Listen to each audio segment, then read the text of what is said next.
Мошенники стали присылать документы сотрудников правоохранительных органов. Телефонные мошенники активно придумывают все более изощренные способы нажиться на доверчивых людях. Чем могут быть опасны новые схемы и как не стать обманутым, рассказал юрист Иван Соловьев. По его словам, для начала идет известная и популярная схема у мошенников представиться сотрудникам правоохранительных органов и даже прислать документ, который это подтвердит. Если человек поверил, то мошенник уже не слезет с ушей жертвы и доведет ее до полного разорения.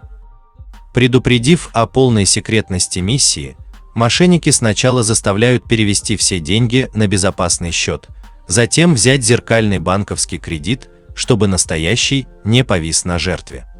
Ну а затем уже принимаются и за его жилье, все тем же путем взятия кредита, но уже под залог жилья.